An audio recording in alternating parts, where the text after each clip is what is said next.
And welcome to the We Are Labour podcast. I am Dan Greef, your host, and this is the show that highlights our amazing Labour candidates and the constituencies we need to win to form the next Labour government. As you hear the stories and experiences from our candidates, I want you to think, how can you help? What can you do to make the difference? Can you go and leaflet, knock on doors, donate money, or phone canvass voters? By giving a little of your time and or money, it will make a massive difference. This election will be won by Labour members doing our bit to help get the Labour message of hope out to our communities. Let's crack on with the show. Hey everyone, welcome to We Are Labour for another episode, in fact 2 episodes. This is a two-parter. I'm Dan Greef, your host. Welcome to the show. This is the podcast where we talk to the candidates who are standing in the next general election. And that is true, but it's also a bit different this time because I'm talking to Daniel Zeichner. Now, Daniel Zeichner is already an MP for Cambridge. He has been since 2015, and we will go into that. So we'll go into him being a candidate for sure, and he'll talk about the missions and how the missions will make a massive difference for the government we want to form. But because he's an MP and also he is a shadow DEFRA minister, I thought it'd be a really interesting topic of conversation to talk about food, production, environment. We talk about net zero in these episodes too. So we are going into different sort of ministerial elements as well. I also geek out and ask him some very politics-based, in fact, they're not really politics, they're government questions about how Parliament works, select committees versus the shadow ministers, etc., and how they work together or not. So I do go into some geeky stuff as well. So this is part one. Part one is more really a focus on food, DEFRA, how that stuff works. And then part two, you'll get as another episode. So if you want to go check that out, it'll be on YouTube, it'll be on Spotify, Apple Podcasts, wherever you get your podcast, basically it'll be there. And you can listen to both parts. I do recommend them both to you, and I hope that you enjoy them. Now, just to say, he does also give us his song. That is part of the playlist I'm putting together. So if you want to go and check that out, you can go to Spotify and put in, what is it again? Doorstep Win 24. If you go and find that, then you can go and listen to the songs, and his song is in there as well. So go check it out. And someone just asked me a question. So I thought it was quite a good opportunity to answer this. And they said, we always mention this expression PCC and PPC. So I thought it'd be, as we've got the Police and Crime Commissioner elections and also parliamentary this year, it'd be quite good to just sort of, explain what those are. So if you hear the expression PPC, that's what we're talking about most on the show. That is talking to prospective parliamentary candidates. Now, the reason prospective is there, which is a funny word, is because in this context, is because if you said parliamentary candidate, before the law was changed, you used to have to declare your expenses when you're the official parliamentary candidate. And as we know with our elections in the UK, there's a limit as to how much you spend on the election. So they used to say prospective parliamentary candidate to try to say they might be campaigning before that limit. However, they're not actually officially the Labour, Conservative, Liberal Democrat, SNP candidate as yet. Okay, so that's why that expression PPC has stuck ever since. Prospective parliamentary candidate. PCC is Police and Crime Commissioner. And so at the moment we have lots of PCC candidates, Police and Crime Commissioner candidates, who are standing for the constabulary in their area. They're standing there effectively to be the elected representative, should I say, in that constabulary. So I hope that makes sense. I will hand over now to Daniel Zeichner, part 1. Come back and listen to part 2, where we geek out on a bit more politics. So next, Daniel, I was going to ask you about the missions. We've kind of skirted around them, but actually this is really important. I think sometimes people think about the manifesto being the vision, but actually the manifesto is just the document to reflect what the vision is. And the mission is the missions are, in my opinion, the most exciting thing we've talked about in the last year, because it is a vision for government. So can you just explain that to the listeners, how the missions work, what they are? And in particular, I'd like to know what you are really interested in the missions and how you think that's going to change the country. Well, in some ways, the missions aren't that surprising. They talk about all the things you'd expect about education, about getting the health service back on its feet. Perhaps the most controversial one in some ways for us in and around Cambridge is the getting Britain building again, because I think people around Cambridge think there's quite a lot of building going on already, frankly.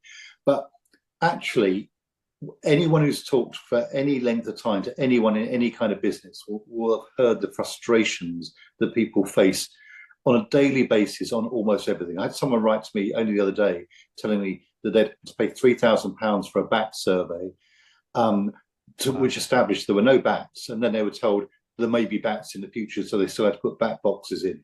Now, I mean, it kind of almost sounds like a sort of bendy bananas Brexit story, but and I understand why people want to make sure that we look out for bats, but I think it's got out of balance in truth, and it's making everything that people are trying to do more difficult. Another case from my own brief, which I thought was quite telling. There's a big push to get more free-range eggs. Great, because who wouldn't want to improve animal welfare?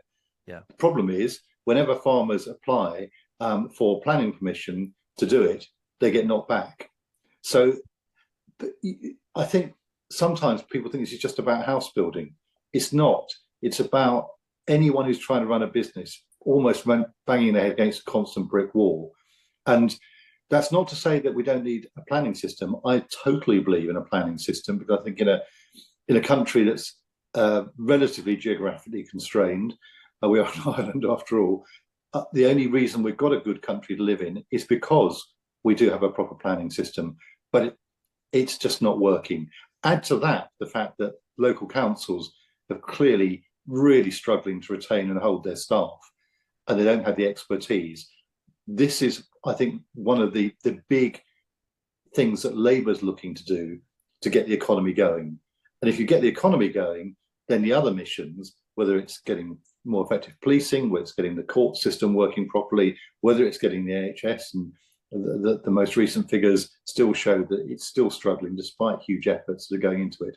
All those things follow from a successful economy. So I think you talked earlier about the Constituency going on about having a plan. This genuinely does feel to me like a plan that adds up and makes sense. And it answers that conundrum, which is always pointed at Labour: where are you going to get the money from? Well, you get the money from actually making a more productive economy, and then choosing to spend it on the things that people want it spent on, not just handing out tax cuts, which is, I'm afraid, has been the sort of Conservatives' big goal, even though, ironically of all, of course, we're probably paying more tax than any time in our history. So the current system hasn't worked.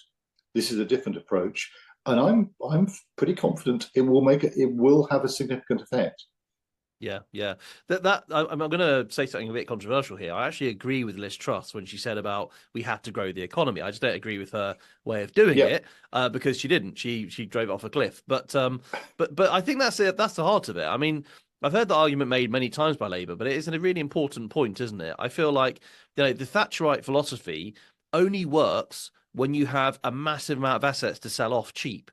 And that's exactly what Thatcher was about, wasn't it? She inherited British Telecom, she had the housing stock, etc., which she was able to sell off very, very cheap. And of course, the generation at the time benefited massively. However, generations under that generation have not, and they've done really badly. So that's not growth, is it? That's just selling off the family silver, as I think, wasn't it, as Edward Heath said? Whereas actually we have an opportunity to, I think, actually invest in infrastructure. And I think, the green policies in particular, I think are really exciting. The idea of GB Energy is a brilliant idea because that's really building something for the future. It's security, it's economic growth, it's going to bring jobs, which are actually helping the planet and helping people, not taking away or selling it off. Well, and that's, of course, is the other insight, isn't it? That moving to a greener economy isn't a burden; it's a real opportunity. And the thing which I think is exciting is we've got fantastic innovators, fantastic tech ideas, but we're not proved always very good at implementing them. Now, if we put that stuff together, you've got a real opportunity. But also some basic things which the Tories have just done, which make no sense. I mean, the ban on onshore wind was crazy when you look back on it, and I think we really saw the cost of those errors when energy prices shot through the roof. And one of the things which I think people, and many of us, even in Westminster, struggled to understand was, well, we seem to have much more renewables now, but that doesn't seem to be affecting the price. And of course, the problem was the pricing is all linked into the international system, and that's why you're absolutely right. GB Energy is absolutely critical to that, because that gets us off that hook. And we can begin to actually get real benefits. And that, again, it's not just as individuals and homeowners, that will make a big difference to businesses. And it comes back to my brief again, when you ask the question, why aren't we growing peppers, tomatoes, and stuff in this country? And actually, it's because the energy costs are making it almost impossible for businesses here. So it all comes together. I mean, this is a genuine plan. It's not a given that it succeeds, because in the end, governments don't make it succeed. It will be people that make it succeed. But I think our insight is that government has a role. And that's what I'm constantly hearing from people in business. They want the right regulatory framework. Once they've got some certainty, then they can invest and go ahead. There's plenty of money to be invested. And that, again, is the point that Rachel Reeves keeps making. It doesn't all have to be money you take in tax. There are plenty of private investors looking to invest. But what they do need is certainty. And at the moment, we've had the complete opposite, constant chopping and changing year in, year out. And no one can invest on a long-term basis if you just don't know what the rules are going to be.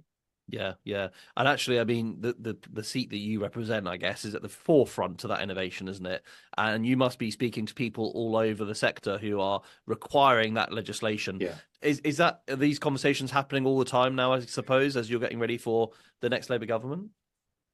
Yes. I mean, Cambridge, and it's not just Cambridge City, obviously, there's the whole sort of all the science parks spread right across South Cambridgeshire. It's a fantastic innovation ecosystem in and around. And when you look across the east of England, I'm actually quite often find myself in Norwich these days, looking at what they're doing on their business and science parks there. Yeah, we've got fantastic innovators in the east of England, and they're raring to go, but they do need all these things to be unlocked. And one of the things that I found really telling, talking to a major developer a few weeks ago, was that they think that the window of opportunity is relatively short at the moment, that people are looking at Cambridge and Eastern England to invest for the future. But if we don't make the right decisions fairly soon, that money can go anywhere else in the world. And there's plenty of other people who want it. So, I mean, I've said this many, many times, that Cambridge kind of looks like its success is endless and its future is assured, only so long as you go on making the right decisions. Yeah. And we are at the moment, I think, at a pretty critical juncture. We can either go on making decisions that will secure our future. Basically, you can't just stay the same. You either go forward or, sadly, you go backwards. And I don't want us to go backwards. Yeah, totally agree. So, okay, I want to ask a bit about Cambridge now in particular, and Cambridgeshire, because for the local listeners to us, we've been kind of the centre, I'd say, of the budget recently when it comes to development. And Michael Gove has got this idea: it's 150,000 new homes and a huge amount of development. And this is the top-down approach that the Conservatives have sometimes. So they just suddenly tell you this is what's going to happen. But then we also have, MPs like Anthony Brown saying that's not going to happen. I've had a personal chat with him. Don't worry about it, which I think is just playing the media to try and get a good story out of it all. So can you tell me a bit about their ideas for our region, and also what the challenges are that are massively raised by this? Because we have very particular environmental and issues in this area, don't we?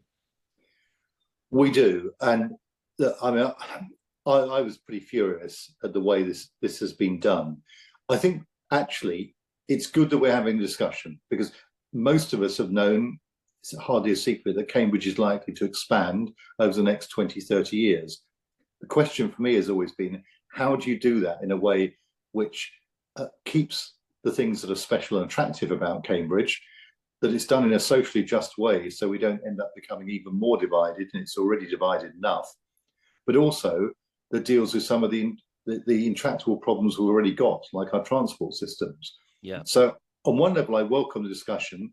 I also welcome the Treasury interest, because truth is, over a number of years now, there have been moments when it looked like there might be major investment in Cambridge. And when I say major investment, we keep our own money, because we are one of the areas that is a major contributor to the Treasury. We could keep some more of the money that we generate in our own area to deal with our own area's problems.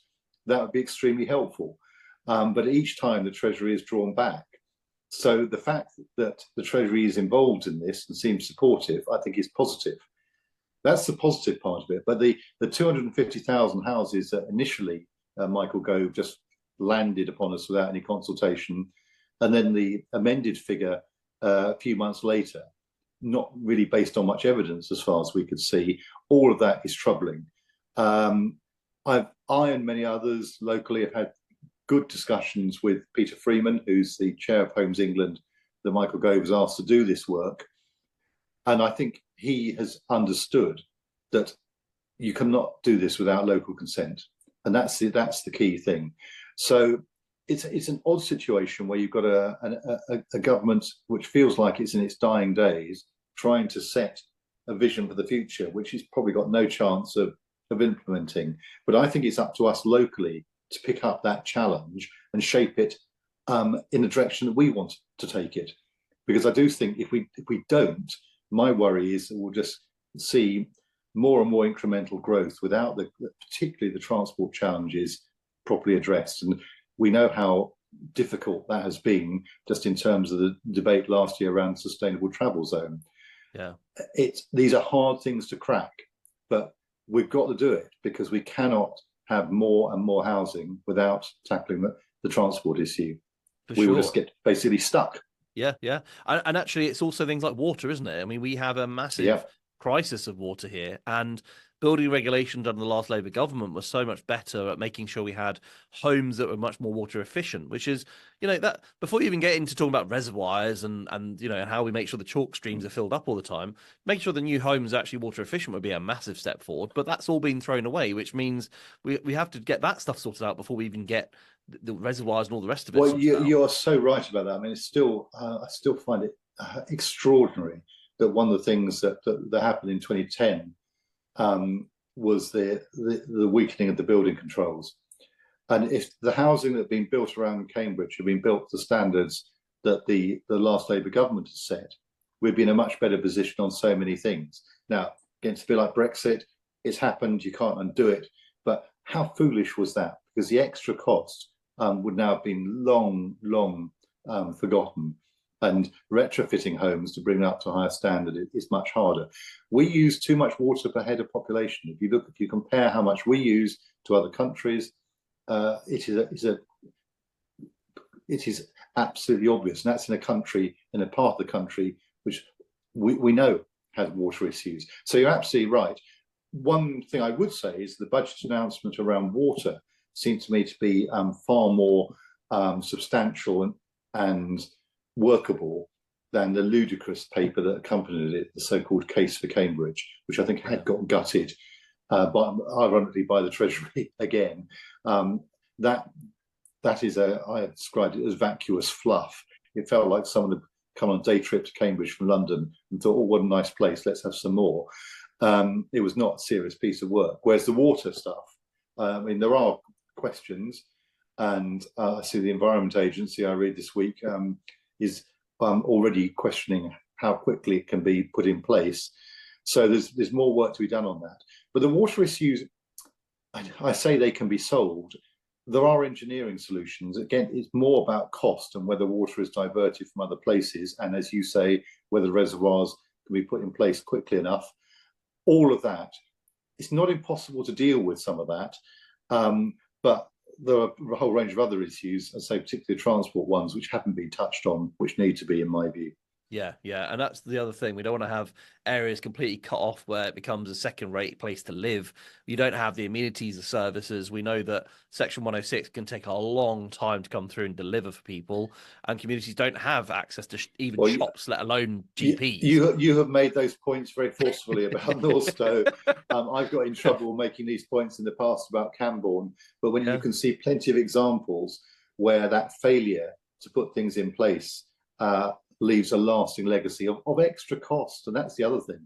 It's not only that in the end you have to do it, it's so much more expensive doing it in this kind of way. So we've got plenty of examples of how not to do it. The question is, can we find a way of doing it better in the period ahead? Again, I'm an optimist. I don't think it's impossible to do, but we have got to make sure that our local authorities are properly resourced. I actually think the joint planning arrangements between Cambridge and South Cambridgeshire actually are more effective than in a lot of places. But the building control stuff, I've seen some terrible examples in Cambridge of extraordinarily expensive houses virtually having to be torn down and started again because Well, that literally happened in Darwin Green, didn't it? I mean, the absolutely, foundations, yeah. and I've seen others as well. So something's gone fundamentally wrong with our building control system. I know we know partly what it is. It's if you privatise it and outsource it, and end up having people marking their own homework. Well, it's not a surprise when it doesn't work, which is deeply disappointing because many countries have problems with building control. But I think one of the things I remember when I was a councillor 20, 30 years ago, I was really pretty proud of the fact that we have a system in this country which isn't corrupt and by and large worked. But I'm afraid that was dismantled. And I absolutely blame the Conservatives and I have to say their chums in the Liberal Democrats, because it was that coalition government that weakened so much of that. And we're going to have to put it back in place again. Yeah, totally agree. So I've got just a few more questions left, and I appreciate your time is you've given me a lot of your time already. I just want to ask a few questions, some geek questions, if I may, about being a shadow minister, because the general public, I guess, don't appreciate. They just see an MP is an MP is an MP. They don't realise, that actually if you're in the shadow team compared to the actual government side, you don't have the same resources, do you? So I was going to ask you a bit about that firstly, and how you put plans together without all that resource. And then I was also going to ask you, if I may, about the select committee. And you said about departmental questions, and the select committee, of course, is a big part of how the department is questioned. And I was going to say, how do you work with that team to make sure that you're putting policy together and really scrutinising DEFRA? Because that's something I don't know about, and I thought I'd just ask that, if I may. Again, quite big questions there, but you're absolutely right. The experience of being an MP is completely different depending upon where you sit at the time. I think Julian Huppert's experience as a backbench MP on the government side throughout that period would have been totally different to my experience as, first of all, a backbench MP in opposition, and then a backbench MP or frontbencher in opposition. Yeah. Obviously, what I don't know yet is what it might be like to be either a backbencher on the government side, or I personally hope a frontbencher on the government side. And I think the point you make about the resources is absolutely key. There is no real resource for the shadow front bench. If you're in the shadow cabinet, you might get an extra advisor. I don't, as a second tier minister. In fact, I had civil servants say to me things like, "Well, who writes your speeches for you?" I said, "Well, I wrote it on the bus," and they just kind of laugh. And on one level, it's funny, but it does kind of. There's a bigger question here about, given this is important and the future of the country is at stake, you might well ask whether it would be sensible to actually allocate resources a bit differently. Now, I suspect as soon as you're in government, you don't have much sympathy for the opposition, and you're not going to shovel more resources their way. But if you look at other countries, they do. If you look at the transition in America, for instance, you actually have a kind of almost like a couple of months between the presidency. Yeah. Whereas if there's an election, next week, following day, suddenly you're supposed to suddenly have the knowledge and the training to run a major department. So I think there's still a touch of amateurism about British politics, which goes back to historically how it was done. And again, I rather hope that the next Labour government would try and professionalise some of this stuff. Select committee question is actually a very good one. I don't think the shadow teams don't work closely with our own members on the select committees, because the select committees are there to represent Parliament rather than the parties, which is a slightly arcane distinction. But I've been on select committee, and actually I was really, having been a shadow minister for the same department, I was shadow transport minister, then went on transport select committee. It showed me how much better resourced and briefed the select committee was than the shadow team. I knew far more when I was a select, because the select committee had paid staff and clerks. We were properly briefed before each time we met the minister, whereas the shadow transport team, basically, we were pretty much reliant on ourselves. So I thought that was an interesting example. I think over time, I've been doing the shadow DEFRA brief now for 4.5 years. Probably I've had enough time to get to grips with quite a lot of it. But I suspect if I was either on the DEFRA select committee or in government, I'd be astonished at how much we don't know. That's amazing. I didn't realize. I've always wondered because I've seen the select committees and I thought they ask really good questions. They They obviously do. know their details and their facts Well, and figures. but you see, those questions will have been drafted by pretty high caliber committee clerks. Right. So, and these briefs are not. I'm not sure. I'm spilling the beans here, but I mean, these ahead of any of those sessions, the MPs will have been given a pretty detailed brief and a series of suggested questions. Now, you don't have to ask those questions, and quite often the best sessions were when people were confident enough to ask follow-up questions dependent upon the replies. Obviously, select committees, they're not just about interviewing ministers, they're often about interviewing witnesses and so on and so forth. I mean, I always say to people, if you really want to know a subject, go and look at the select committee reports, because they are really detailed stuff in a way that you'll never see in the chamber. And some of the reports on select committees are superb, absolutely superb. And I use them extensively. Yeah. Well, of course, because that's where you get the answers from, isn't it? For geeks and nerds, there's a treasure trove of information there. Yeah, this is the weird thing. That's want to just get this clarified. So effectively, the shadow team belongs to the Labour Party. That's our front bench that we're hoping to make their government. Whereas actually, select committees belong to Parliament because their civil service works on their behalf there. Okay. And the interesting thing is that people work in a genuinely cross-party basis. Yeah. And you get to know members on the from the other side in a way that you wouldn't normally. And I actually rather enjoyed that. I thought that's quite useful and quite good. And that's where Parliament, you see Parliament working rather well. It's not the confrontational stuff that people see at PMQs. Yeah. Fantastic. Well, thank you. I'm glad I asked that question because I didn't know that at all. And I feel like I understand a bit better. Okay, so I'm going to ask you a question now, Daniel, that I ask every one of my guests. And there's actually a playlist that goes alongside this question. And that's because it's about music. So I want you to imagine you get the phone call this afternoon and BBC Radio 4 Desert Island Discs gets in touch to say, you're coming onto the show next month. We need you to choose some songs. I want you to tell me now, what would be your one song that you would take with you to Desert Island Discs? Oh, it would have to be something very soothing. I'd probably take Beethoven's Moonlight Sonata with me, probably. Oh, very nice. There you go. I can imagine that being played as you're looking at the But I'd stars. probably just gently kind of snooze. I'm hoping it's a warm desert island. Oh, sorry, I didn't mention it's a desert island off the coast of Orkney. So yeah, it's the deserted island, that's for sure. Very good, very good. Well, thank you. So that will be added to the playlist. So that's Beethoven's Moonlight Sonata, which I think he actually wrote that about his mistress he was in love with or something, didn't he? I think possibly, but I couldn't possibly comment. Yeah. Okay. Fair enough. Okay. And the other thing I was going to say was, which of the battleground seats is Cambridge twinned with? Is it Peterborough or is it Stevenage? Yes, I'm spending a lot of time in Peterborough at the moment. Partly because it's the battleground, but also because Andrew Pates, who's the Labour candidate there, is a very, very long-standing friend of mine. And I have to say, I think if Andrew is successful in Peterborough, which I very much hope he will be, I think it will help transform Cambridgeshire politics. But I'm hoping for a few more colleagues as well in Cambridgeshire. So who knows? Hopefully, eh?